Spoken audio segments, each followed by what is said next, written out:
복음으로 푸는 마가복음 74번째 시간입니다. 복음으로 푸는 마가복음 74번째.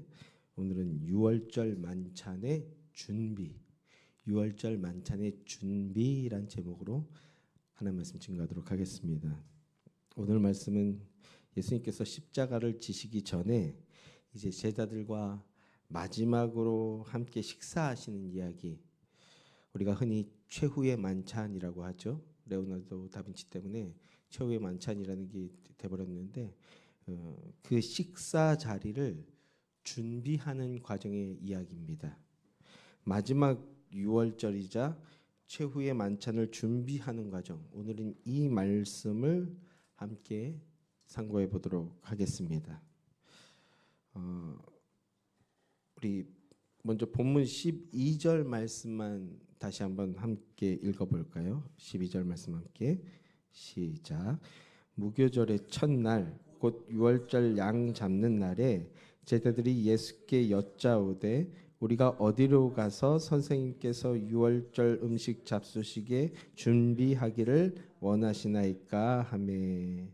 자, 먼저 시점에 대한 이야기가 나오고 있는데요. 시점이 무교절 첫날 곧 6월절 양 잡는 날에라고 말씀하고 있습니다. 무교절 첫날.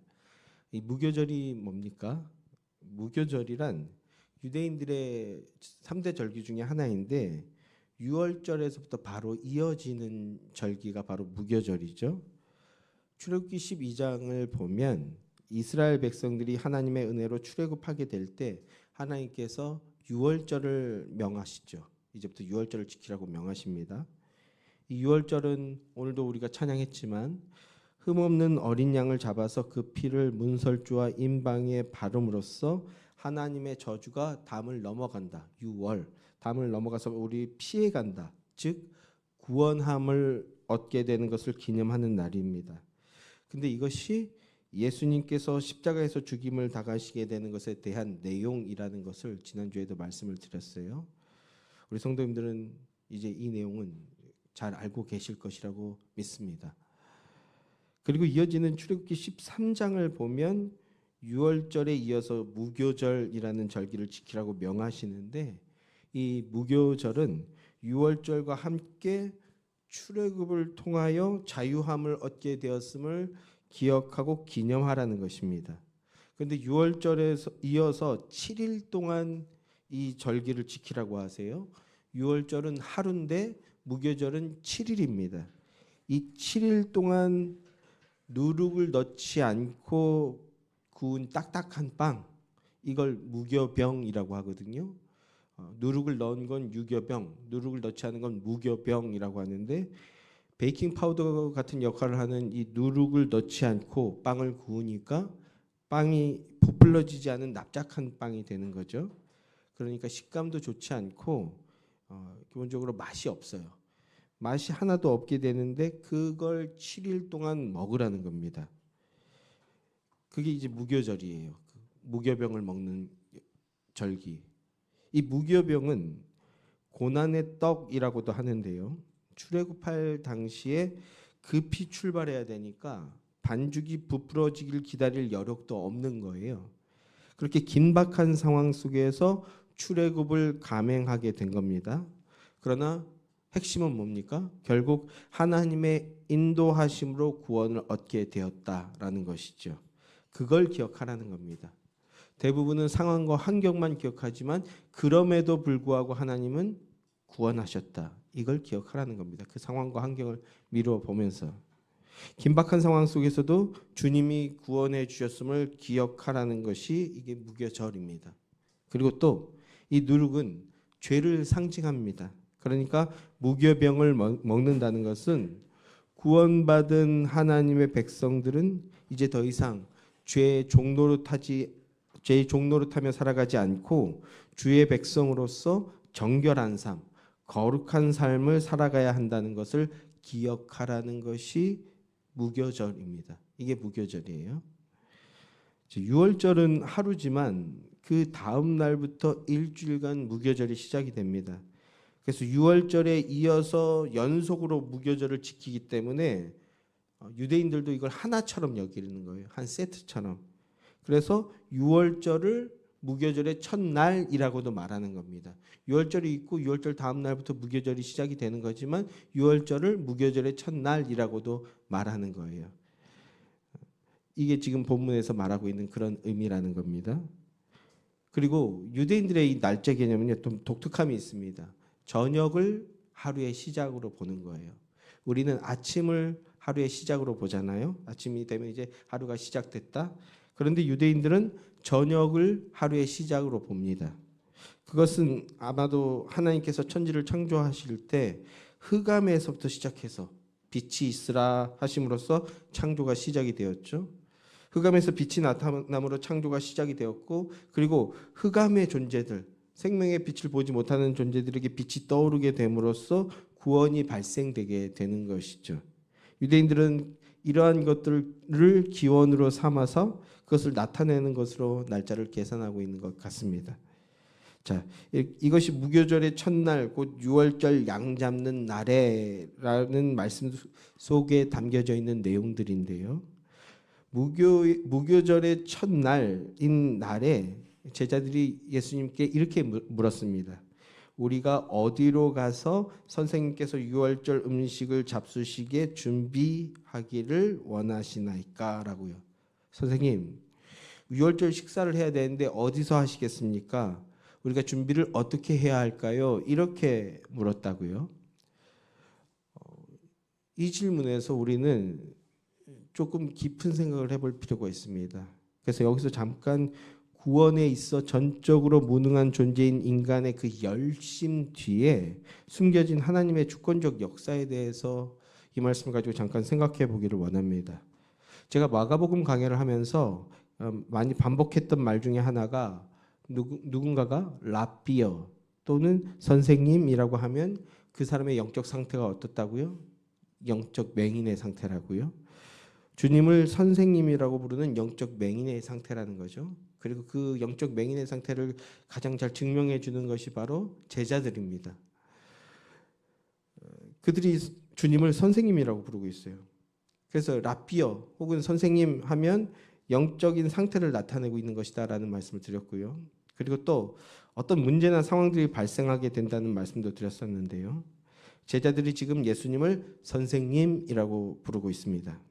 그리고 그러면서 유월절과 무교절을 맞아서 주님을 위해 뭔가를 준비해야 된다는 생각을 하고 있는 겁니다. 자기들이 뭔가를 해야 된다 이런 생각을 하고 있는 거예요.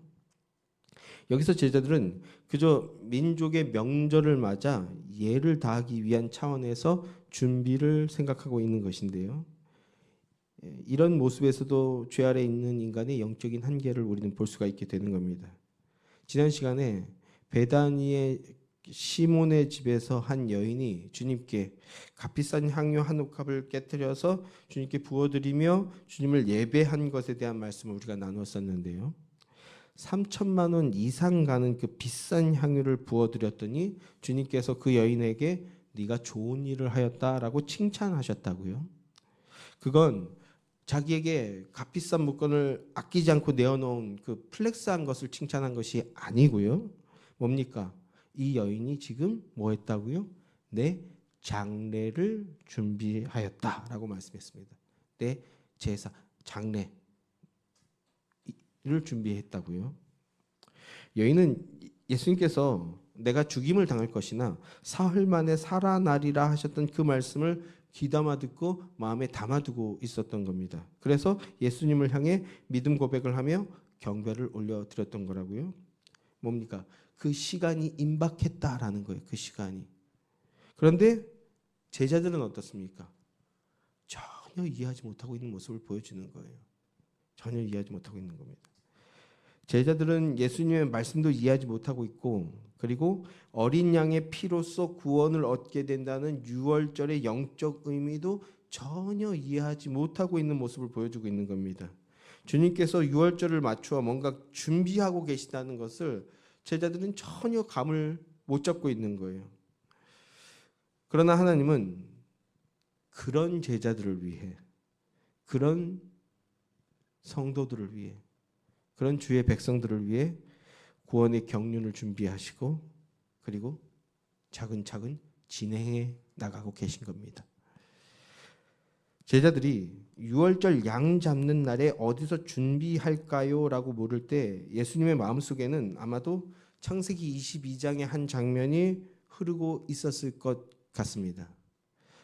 창세기 22장을 보게 되면 아브라함이 이삭을 데리고 모리아산으로 올라갈 때 이삭이 아브라함에게 묻습니다. 아버지, 불과 나무는 있거니와 번제할 어린 양은 어디 있나이까? 이렇게 묻습니다. 그때 아브라함이 어떻게 대답합니까? 믿음으로 선포합니다. 창세기 22장 8절 말씀. 내 아들아, 번제할 어린 양은 하나님이 자기를 위하여 친히 준비하시리라. 친히 준비하시리라. 이것이 하나님의 구속사의 맥락입니다. 아브라함이 이삭을 제물로 잡으려고 할 때 하나님께서는 당신께서 이미 친히 준비해 놓으셨던 제물을 아브라함에게 내어주셨습니다. 우리가 이걸 잘 알고 계시지 않습니까? 이 말씀을. 그러면서 아브라함의 믿음, 아브라함의 순종을 네가 나를 경외하는 줄 아노라 하시면서 칭찬하셨어요. 하지만 그것의 본질은 아브라함의 믿음과 순종에 있는 것이 아니고 하나님의 구속사의 그림자요 모형이었다라는 것입니다. 하나님이 예비하시고 준비하신 한 몸을 통하여서 인간의 죄의 값이 대신 지불되고 그럼으로써 그들의 권리와 자격이 정체성이 회복되어지는 것. 이게 속량이거든요. 그 속량 하나님의 구속사의 모형이었던 겁니다. 아브라함의 사건은. 그 모형의 실체이신 예수님께서 이제 직접 유월절 어린 양이 되시기 위해서 마지막 유월절 식사를 준비하고 계시는 그런 맥락입니다. 하나님은 이 일을 창세전부터 예정하시고 친히 준비해 오셨습니다. 그리고 드디어 그 놀라운 구원 역사의 순간이 임박한 상황인 겁니다. 그런데 율법 아래 있는 인간들은 주님의 구원 역사의 진리를 깨닫지 못한 채 그저 자기들이 무언가 할 수 있다, 주님의 역사에 도움을 줄 수 있다, 이런 착각을 하고 있습니다. 그러면서 예수님을 위해 유월절을 준비하겠다라고 하고 있는 겁니다. 인간의 자기 의의 속성이 드러나고 있는 거죠. 하나님은 인간의 이런 연약함과 어리석음을 너무나도 잘 아십니다. 그래서 하나님께서 직접 일하시는 겁니다. 그래서 본문으로 다시 돌아와서 보면 준비를 어떻게 할까요? 하는 제자들의 질문에 이렇게 이제 답을 주시는 걸 보게 됩니다. 본문 13절부터 15절까지 말씀 우리 한번 함께 읽죠. 자, 본문 13절부터 15절까지입니다. 함께 시작. 예수께서 제자 중에 둘을 보내시며 이르시되 성내로 들어가라. 그리하면 물 한 동이를 가지고 가는 사람을 만나리니 그를 따라가서 어디든지 그가 들어가는 집 주인에게 이르되 선생님의 말씀이 내가 내 제자들과 함께 유월절 음식을 먹을 나의 객실이 어디 있느냐 하시더라 하라. 그리하면 자리를 펴고 준비한 큰 다락방을 보이리니 거기서 우리를 위하여 준비하라 하시니. 예수님께서 제자 중에 두 사람을 성 안으로 보내십니다. 보내시면서 성 안에 들어가서 물 한 동이를 가지고 가는 사람을 만나게 될 텐데 그러면 그를 따라가라라고 말씀하십니다. 여기서 사람이라는 단어는요, 헬라어로 안드로포스라는 단어인데 이 단어는 남성형 명사입니다. 남자를 얘기하는 거예요. 남자 노예를 아마 말하는 것일 겁니다. 근데 당시 유대 사회에서 물동이를 들고 다니는 것은 여자들의 고유한 역할이었습니다. 이게 조금만 거슬러 올라가 보면요, 우리나라도 그랬던 것 같아요. 예전에 저 어렸을 때 저희 어머니가 그런 말 자주 하셨거든요. 이렇게 막 힘들어 하시길래 왜 그러나 했더니 물동이 지고 왔다고. 70년대까지만 해도 물이 잘 안 나오니까 물동이 지고 와서 그걸로 씻기고 먹이고 했던 것 같습니다. 근데 성경에서도 보면요, 여자들이 주로 이 일을 하는 것이 보입니다. 리브가 아시죠? 이삭의 아내 리브가가 물동이를 이고 오다가 아브라함의 종 엘리에스를 만나서 그 일을 계기로 이삭에게 시집을 가게 되는 장면이 나오죠. 또 야곱도 우물가에 가서 훗날에 자신의 아내가 되는 사랑하는 라헬이 물동이를 들고 오다가 서로 만나게 되고요. 그리고 모세도 그의 아내 십보라를 처음 만난 장소가 우물가였습니다.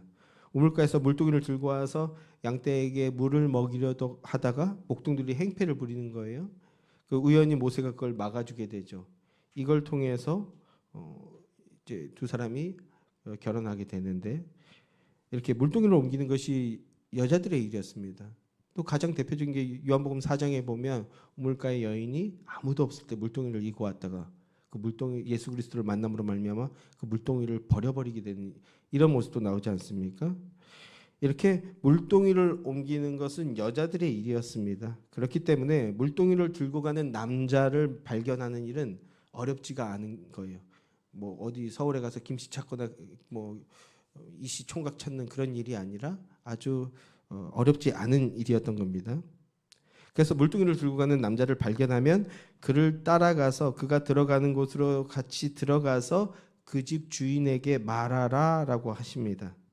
우리 선생님의 말씀이 내가 제자들과 함께 유월절 음식 먹을 나의 객실이 어디 있느냐 이렇게 말하래요. 그러면 큰 다락방을 보여줄 것이다.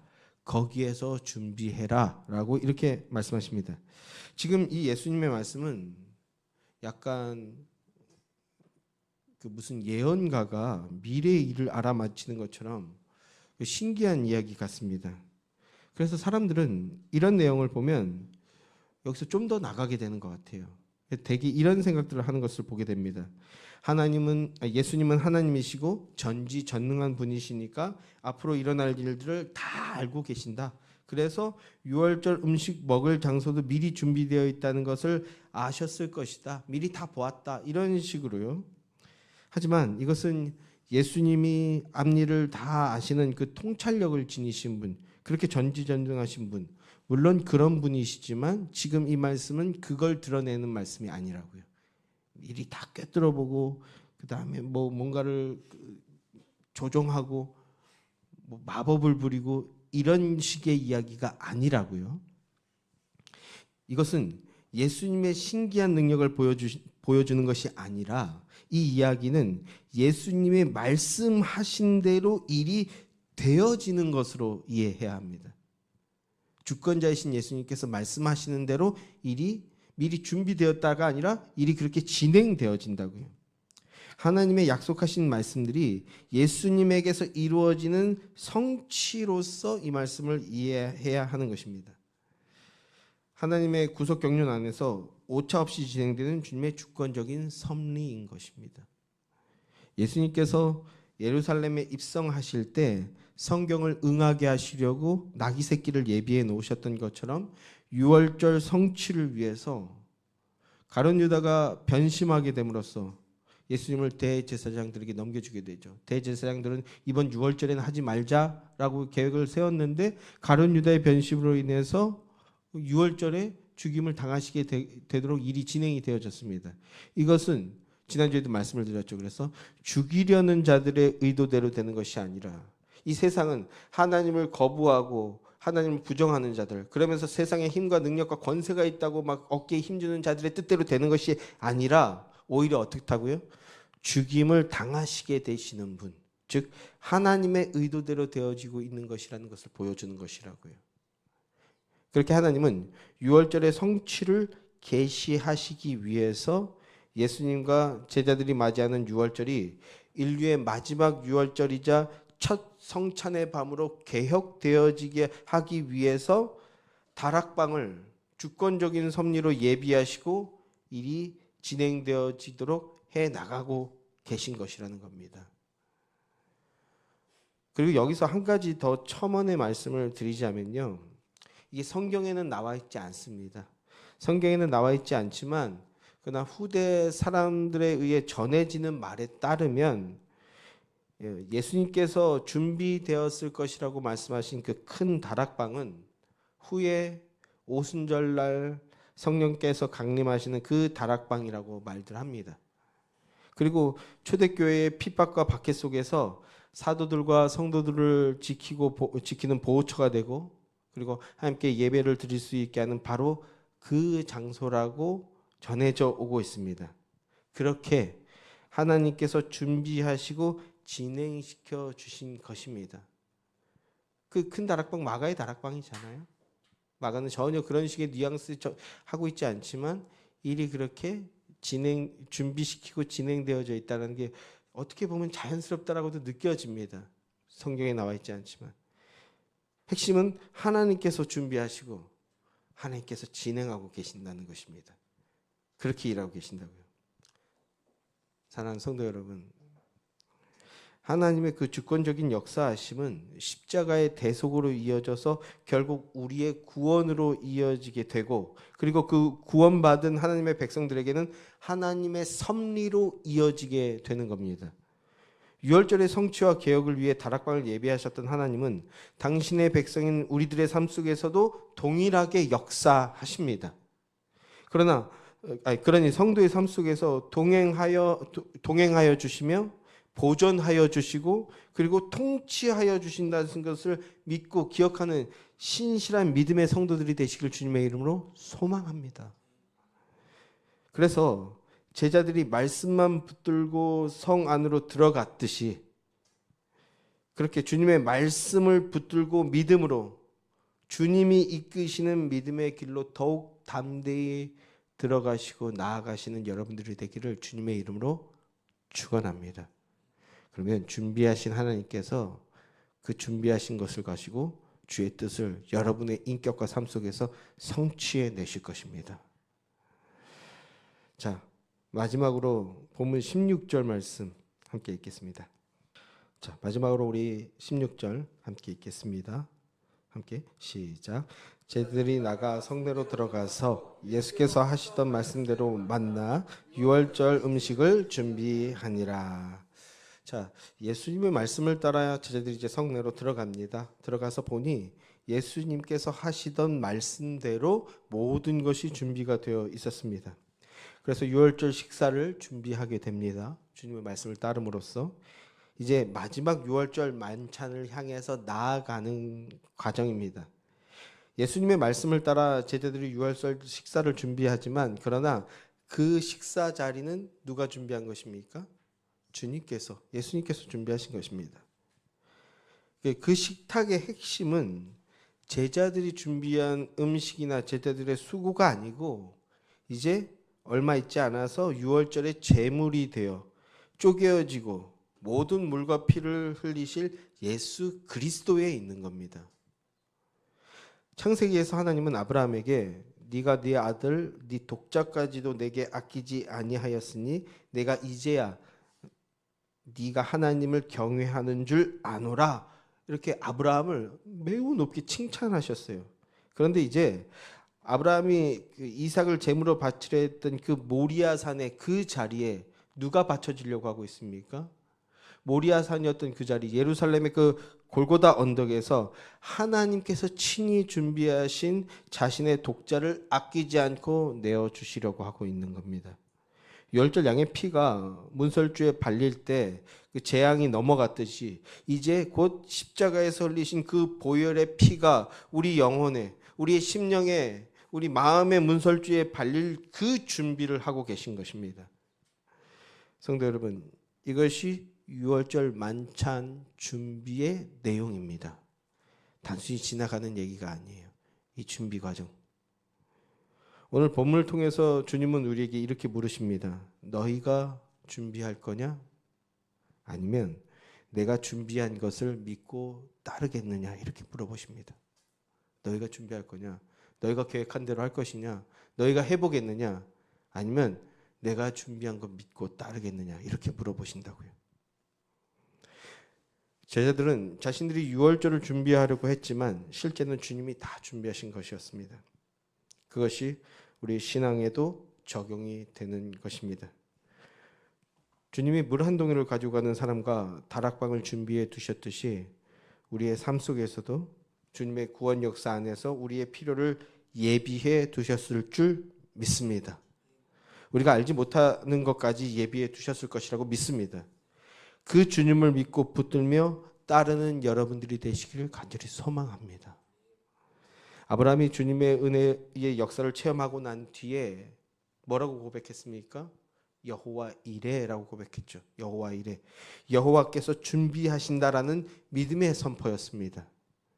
아브라함의 그 여호와 이레 주님이 준비하심이 예루살렘의 골고다 언덕에서 다 이루었노라라고 성취가 되었습니다.